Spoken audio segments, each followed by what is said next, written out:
अक्षय तृतीया का पर्व जो भगवान ऋषभ देव के प्रथम आहार से पवित्र हुआ। वैशाख शुक्ला तृतीया की तिथि अक्षय बन गई। इक्षु रस का आहार लिया, गन्ने की खेती अक्षय हो गई और राजा श्रेयांस के महल में उस दिन इक्षु रस अक्षय पने को प्राप्त हो गया। सारी नगरी ने उस इक्षु रस का पान किया तो भी समाप्त नहीं हुआ और हर तरह से वह अक्षय हो गया पर्व, इसलिए अक्षय तृतीया पर्व को मनाते हैं। उस अक्षय तृतीया पर्व को आप सब अच्छी तरह से जानें। क्यों शुरू हुआ, कैसे शुरू हुआ और उस अक्षय तृतीया पर्व को लेकर हमें अपने जीवन में संतों के लिए क्या करना चाहिए। दैनिक चर्या में संतों के आहार को भी प्रमुखता दे करके पुण्य का अर्जन करना चाहिए। ये सब हम इस मध्य सीख रहे हैं। एक अर्घ्य के साथ कार्यक्रम का शुभारंभ करेंगे। अक्षय तृतीया का पर्व महान, चलो हस्तिनापुर को। अक्षय तृतीया का पर्व महान, चलो हस्तिनापुर को। चलो हस्तिनापुर को, चलो हस्तिनापुर को। अक्षय तृतीया का पर्व महान, चलो हस्तिनापुर को। सोमप्रभ श्रेयांस के महल में आए ऋषभ देव महामुनि बन के। याद करो वह दिन था महान, चलो हस्तिनापुर को। अक्षय तृतीया का पर्व महान, चलो हस्तिनापुर को। ओम ह्रीं तीर्थंकर महामुनि श्री ऋषभदेव प्रथमाहार पवित्र अक्षय तृतीया पर्वणे अनर्पत्राप्ति अर्घ्यं निर्पामीति स्वाहा।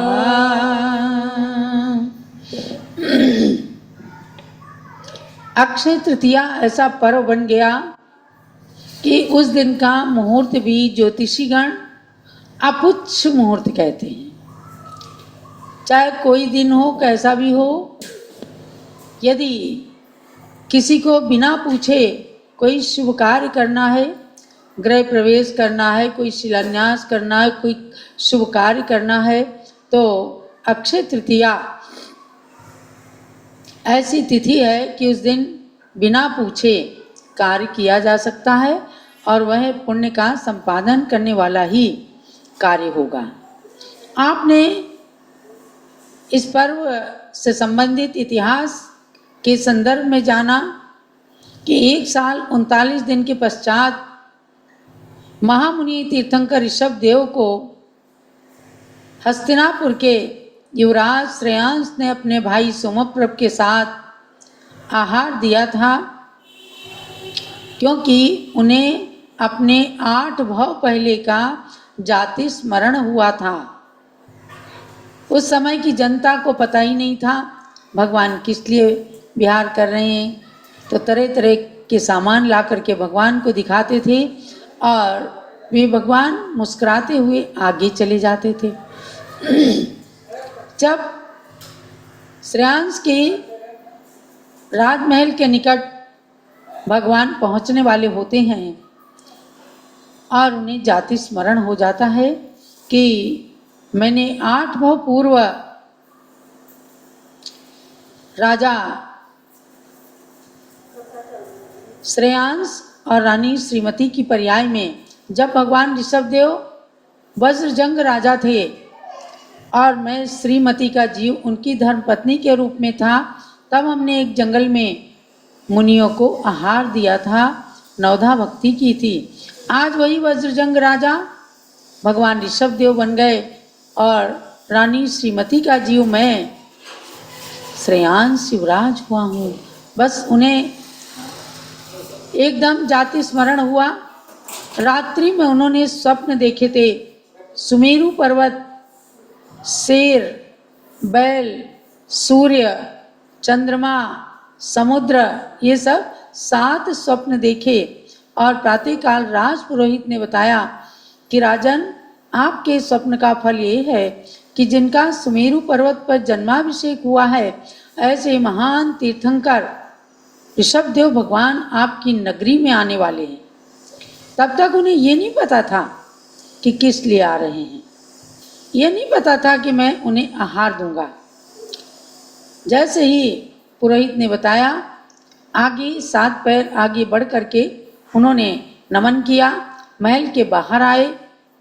देखते हैं भगवान ऋषभदेव तीर्थंकर महामुनि हमारे महल की ओर बढ़े चले आ रहे हैं। उनकी मुद्रा देख करके उस समय जाति स्मरण हुआ था श्रेयांस राजा को कि ऐसे ऐसे करके हमने मुनियों को आहार दिया था। ये ऋषभदेव तीर्थंकर महामुनि मेरे महल की ओर आ रहे हैं, बस इन्हें नवधा भक्ति चाहिए। और उन्होंने पड़गाहन किया, हे स्वामिन नमोस्तु नमोस्तु, अत्र तिष्ठ तिष्ठ, आहार जल शुद्ध है। एकदम वहाँ ऋषभदेव भगवान रुक गए, क्योंकि आगे और सब लोग जो भी कहते थे मुस्कुरा करके आगे चल देते थे, किसी के पास वे रुके ही नहीं। श्रेयांस के द्वारा ये शब्द कहने पर कि मैं नवधा भक्ति पूर्वक आपको आहार दूंगा, इतना कहते ही भगवान रुक गए और उनकी प्रदक्षिणा दे करके महल के अंदर चौके में ले गए। वह आहार का दृश्य आप सब देखते हैं। हर अक्षय तृतीया पर पिछले अनेक वर्षों से पूज्य गणिनी प्रमुख श्री ज्ञानमती माता जी के प्रेरणा से अनेक स्थानों पर लोग अक्षय तृतीया का पर्व खूब धूमधाम से मनाते हैं। और कोई विशेष श्रावक ऋषभदेव भगवान की मुनि मुद्रा की प्रतिमा को लेकर शहर में भ्रमण करते हैं और किसी न किसी महानुभाव पुण्यशाली श्रावक के यहाँ उनका आहार होता है। इक्षु रस का आहार करा करके सारे नगर के अंदर इक्षु रस का प्रसाद वितरित किया जाता है। और हस्तिनापुर के अंदर तो महल ही बना हुआ है और उसके अंदर ऋषभदेव की परमानेंट पाषाण की प्रतिमा आहार लेते हुए मुद्रा की और राजा श्रेयांस की आहार देते हुए मुद्रा की स्टेचू बनी हुई है। और अक्षय तृतीया के दिन जब मेला होता है तो वहाँ पर विद्वान आहार करवाते हैं। तो महानुभाव, इन कहानियों को, इन इतिहासों को आपने जाना कि वह नवधा भक्ति जो श्रेयांस राजा ने युग की आदि में किया था, वही नवधा भक्ति आज भी संतों की चली आ रही है। अब आपको जानना है कि वह नवधा भक्ति किन किन की कैसे कैसे होती है। तो देखो, मुनि और आरिका ये उत्तम पात्र होते हैं, समझे ना। उत्तम पात्र में जो आहार दिया जाता है वो अति फलीभूत होता है। ये उत्तम पात्र मुनि, आरिका, छुल्लक, छुल्लिका के लिए कहा और इनकी नवधा भक्ति की जाती है। ऐलक, छुल्लक और छुल्लिका होते हैं, इनको भी आज भी आप देखते हैं। जो एक लंगोटी मात्र पहनते हैं वह ऐलक जी कहलाते हैं। इनकी भी 11 प्रतिमा होती हैं, लेकिन इनका दुपट्टा नहीं होता। किन्हीं संघों में सफ़ेद लंगोट पहनने की परंपरा है। आचार्य शांति सागर महाराज की परंपरा में भगवा यानी लाल रंग का देते हैं, तो ये उनकी पहचान होती है। हाथ में पिच्छी होती है, कमंडलू होता है और वे बैठ करके कर पात्र में आहार लेते हैं।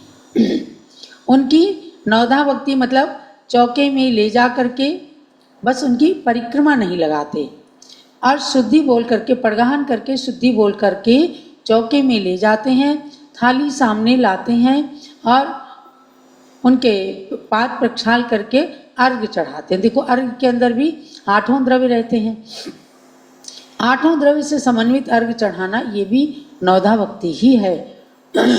और उसके बाद शुद्धि बोल करके जब आहार देते हैं तो वो कर पात्र में हार लेते हैं। अब 11 प्रतिमाधारी में एक क्षुल्लक होते हैं जिनके शरीर पर लंगोट के साथ दुपट्टा होता है। ऐसा दुपट्टा कि जो सिर ढके तो पैर नहीं, पैर ढके तो सिर नहीं, यानी लंगोट और दुपट्टा ये 2 वस्त्र उनको दीक्षा में देते हैं और उसके साथ एक कटोरा होता है। कोई कटोरा गुरु दे देते हैं किसी को, और कहीं कहीं ऐसी भी परंपरा है कि चौके में जा करके चौके वाले उन्हें खुद कटोरा देते हैं और वो आहार करके वहीं चौके में कटोरे को छोड़ आते हैं। तो ये परंपरा है। और इन क्षुल्लकों के हाथ में भी पिच्छी और कमंडलू दीक्षा के समय ही गुरुजन देते हैं। तो आपको एक प्रमाण बताती हूँ।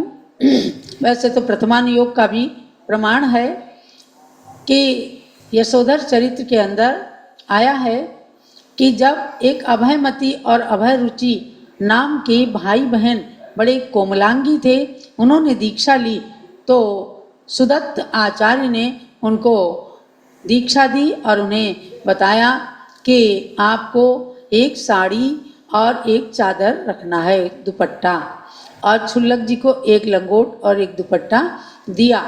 11 प्रतिमा का पालन करने वाले क्षुल्लक और क्षुल्लिका मुनि के समान चर्या को पालन करने वाली आरिकाओं के साथ में रहते हैं और क्षुल्लक जी मुनियों के साथ में, ऐलक के साथ में अपने समूह में रहते हैं।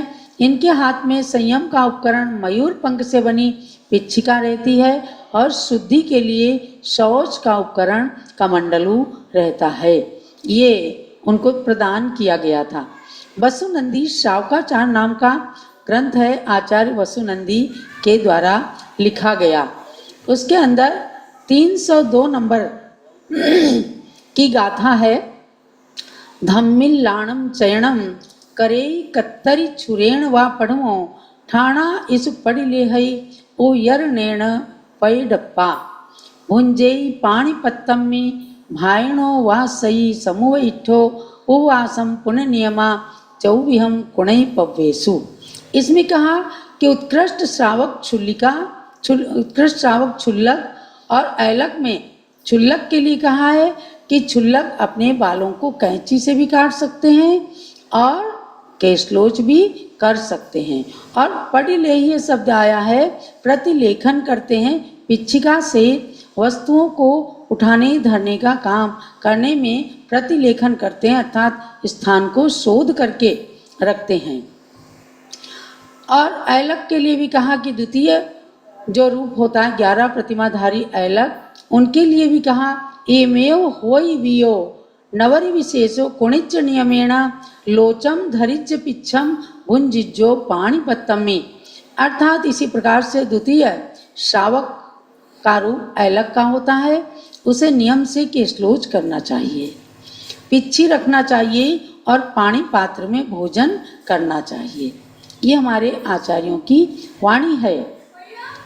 तो क्षुल्लक और क्षुल्लिकाओं को भी हमेशा पिच्छिका दी जाती है, पिच्छिका से ही उनकी पहचान होती है। और उससे पहले कि 10 प्रतिमाधारी तक को रुमाल या उनके लिए मृदु कोमल वस्त्र का विधान बताया गया है।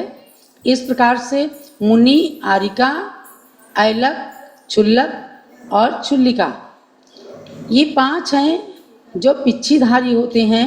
इनको उत्तम पात्र में लिया गया है और उन्हें आहार देना चाहिए।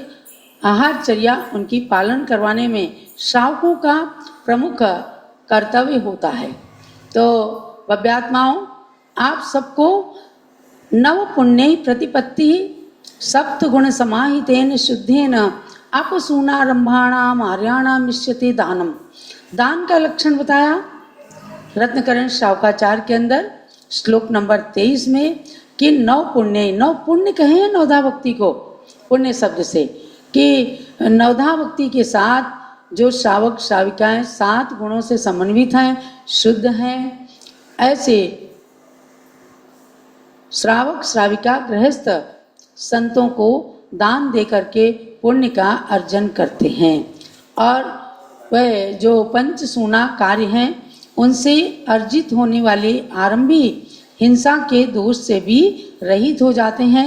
अर्थात पुण्य का बंध करने के कारण वह जो पंचसूना के कार्य हैं, हिंसा के कार्य हैं, वह भी अहिंसा में या पुण्य में परिवर्तित हो जाते हैं। इसलिए संतों की चर्या से श्रावकों को पूर्ण लाभ प्राप्त होता है, ये आपको समझना है। मैंने पद्मनंदी पंचविंशत का ग्रंथ के आधार से भी आपको बताया था कि दानोपदेश नाम के अधिकार में बताया कि भुक्त्यादि भी प्रतिदिनम ग्रहिणो न सम्यक नष्टारमापि पुनरेति कदाचिदत्र सत्पात्र दान विधिना तुगताप्युदेति क्षेत्रस्य बीजमिव कोटिगुणम बटस्य। कितनी सुंदर बात कही है। गृहस्थ के जिस लक्ष्मी का भोगादि से नाश हो जाता है वह लक्ष्मी कदापि लौट करके नहीं आती, परंतु जो लक्ष्मी मुनि आदि उत्तम पात्रों के दान देने में खर्च होती है वह लक्ष्मी भूमि में स्थित बट वृक्ष के बीज के समान करोड़ों गुणा फलित होती है। अर्थात जो मनुष्य निरभिमान होकर दान देते हैं वे इंद्रादिक संपदाओं के भोग को प्राप्त करते हैं। यही जो है बट वृक्ष की छाया के समान सुख देने वाला फल है। इसलिए यदि मनुष्य को लक्ष्मी की वृद्धि की आकांक्षा है तो उसको अवश्य मुनि आदि पात्रों को दान देना चाहिए। एक महिला ने अपने घर के अंदर खीर बनाई। गरीब महिला थी, कहीं सेठ के घर में नौकरी करती थी, भोजन बनाती थी। एक दिन घर में खीर बनी, सेठ के बच्चे सब खीर खा रहे थे, उसके बच्चे ने भी खीर खाने की इच्छा व्यक्त की। सेठ जी के एक बालक ने उसको थप्पड़ मारा, बड़ा आया खीर खाने वाला, तो माँ ने उसको खीर नहीं दिया।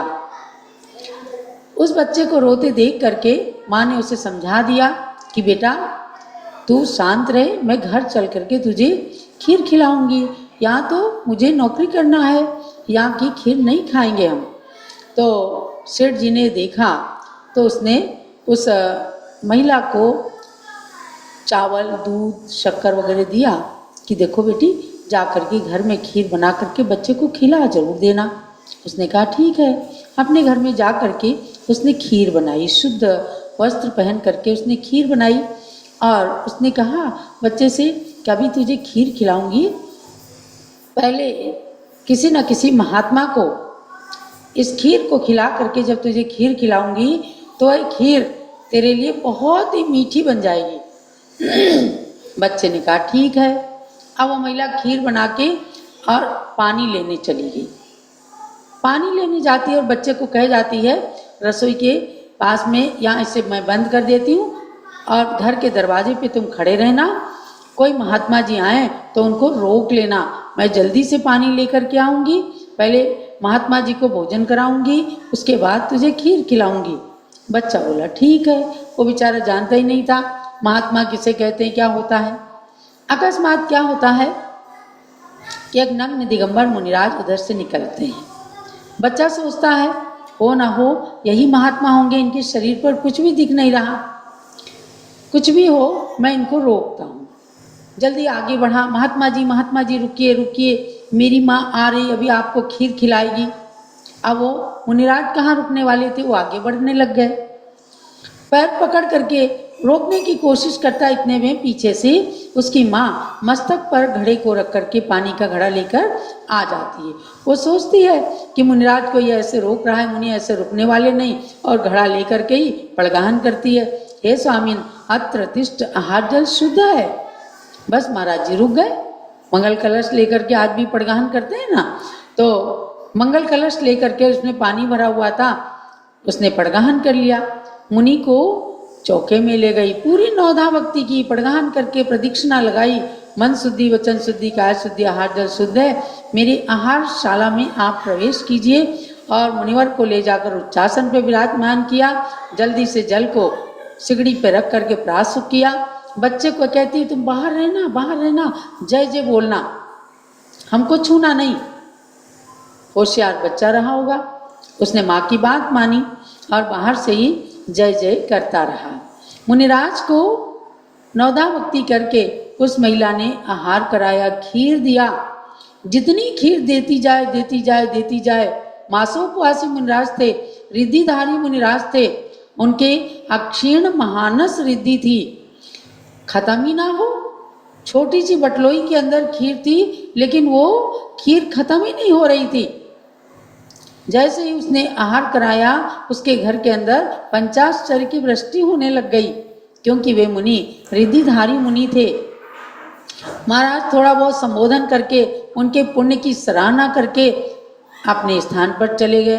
फिर माँ ने बच्चे को खीर खिलाई, खूब पेट भर के खीर खाई। अब खत्म ही नहीं हो रही। माँ ने भी खाई, बोले कि खीर ही नहीं खत्म हो रही। आस पड़ोस के लोगों को ले आए तो भी खिलाया, तो भी खीर नहीं खत्म हुई। पूरे गांव के लोगों को बुला बुला करके उसने खीर खिलाई, शाम तक वो खीर खत्म ही नहीं हुई। समझ गई वह माँ, उसने बच्चे को बताया, देखो यही होते हैं महात्मा, इनको आज खीर का आहार दिया तो आज हमारे घर में अक्षय संपत्ति आ गई और ये खीर अक्षय हो गई। शाम तक फिर से उसने अपने पुत्र को खीर खिलाया और सबको खूब खीर बांटी, खूब पुण्य का संपादन किया। तब आखिर उस कहानी थोड़ी और लंबी चौड़ी है। आगे जा करके वह बालक केवल जिसने जय जय बोला था, ताली बजाई थी, उस पुण्य के प्रसाद से जाकर अगले जन्म में वो धन्ना सेठ हो जाता है। धन्ना सेठ के बारे में सुनते होंगे ना, कि जहां उसके नाल भी गाड़ी गई वहां भी रत्नों का घड़ा, धन का घड़ा निकल पड़ता था। वो कुछ भी नहीं करता था तो घर के अंदर खूब संपत्ति आती थी। इतना पुण्य संचय किया किससे? आहार देखने मात्र से। आज भी अपने समाज के अंदर बच्चों को, बड़ों को आहार देखने की परंपरा चली आ रही है, चलती है। जिनके अंदर योग्यता होती है, शक्ति होती है, त्याग होता है, तो संतों को शुद्ध वस्त्र पहन करके आहार देते हैं। नहीं दे पाते हैं तो बाहर से देख देख करके पुण्य संपादित करते हैं। मैं देखती हूँ कितनी लड़ाई होने लगती है, मैं आगे मैं आगे मैं आगे करके।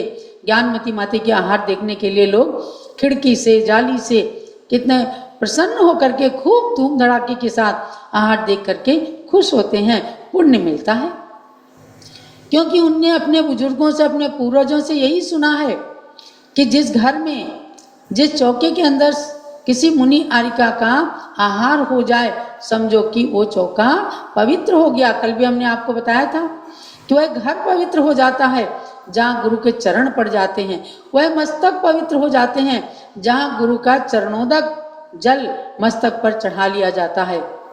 वह द्रव्य पवित्र हो जाता है जिससे गुरु को आहार दे दिया जाता है। इसीलिए बचे हुए भोजन को प्रसाद मानते हैं और उस प्रसाद को देते हैं। जो नहीं भी दिया गया उसमें से, थाली में से फल दिए गए, बचे हुए फल को प्रसाद में देते हैं। कई लोग और खूब बड़ा बड़ा प्रसाद बांटते हैं, खूब सारा फल लाते हैं, खूब लड्डू पेड़े बांटते हैं, क्योंकि उनके घर के अंदर बड़ी खुशियों का माहौल रहता है। ऐसा अक्षय तृतीया पर्व आप सब 19 अप्रैल को मनाएंगे और भगवान ऋषभ देव को आहार देने के उपलक्ष्य में जहाँ भी कोई मुनि हो, कोई आरिका हो, कोई संत हो, कोई छुल्लक छुल्लिका ऐलक हो, तो उनको जाकर आहार जरूर देना। गन्ने का रस निकालना, शुद्धता से देना। कोई भी बिल्कुल भी निमित्त ना मिले तो मंदिर में जाना, भगवान के सामने गन्ने का रस चढ़ा देना। आपके यहाँ परंपरा हो तो भगवान का अभिषेक भी कर लेना गन्ने के रस से। हमारे यहाँ तो माता जी खूब कराती हैं। तो जैसे भी बने ऐसे पुण्य का संचय करते हुए आज की मुनिचर्या जो भगवान ऋषभ देव के जमाने से चली आ रही है, उसका परिपालन करते हुए छोटा सा भी दान किस तरह से बट वृक्ष के समान फलता है। यदि भावना अच्छी है, पात्र अच्छा है, हमारा द्रव्य शुद्ध है, तो निश्चित रूप से वह फलीभूत होता है। तो ऐसे श्रावकों के ऊपर आधारित होती है मुनिचर्या, आहारचर्या। उस आहारचर्या का पालन आप लोगों के द्वारा कराया जाता है और साधु लोग स्वाभिमान के साथ में आहारचर्या का परिपालन करते हुए ही शुद्ध भोजन ग्रहण करते हैं। तो इस प्रकार से अक्षय तृतीया पर्व के अंतर्गत आप लोगों को विशेष विशेष चीजें बताने की इच्छा रहती है। आगम प्रमाण के आधार से आज आपने जाना है, मुनि, आरिका, छुल्लक, ऐलक, छुल्लक जी सबके हाथ में पिच्छी होती है। कोई करपात्र में भोजन करते हैं, कोई कटोरे में भोजन करते हैं, लेकिन सब लोग भोजन एक ही बार करते हैं। कभी किसी भी प्रसंग के आने पर दोबारा जल आदि नहीं ग्रहण करते, अंतराय का पालन करते हैं। तो इन सबको करते हुए आप सब भी अपने मानव जीवन को पवित्र करके मुनिचर्या का पालन कराने में हमेशा सहभागी बने रहें। यही सबके लिए मंगल प्रेरणा और आशीर्वाद है। जल अक्षय तृतीया पर्व महोत्सव की जय। आज पूज्यगण्य ज्ञानमती माता ने प्रातःकाल अपना मंगल केशलोच किया। अभी अभी यहीं पर बैठी थी, अंदर अब गई हैं, थोड़ा विश्राम करना है और केशलोच के साथ उपवास भी है। आज 92 साल की उम्र में भी वो इतना परिश्रम और इतना सजग सावधान रहती हैं अपनी क्रियाओं में। ये सब आप सबके भी पुण्य का प्रतीक है। पूज्य माता के पुण्य का तो है ही प्रतीक, लेकिन हम सब के भी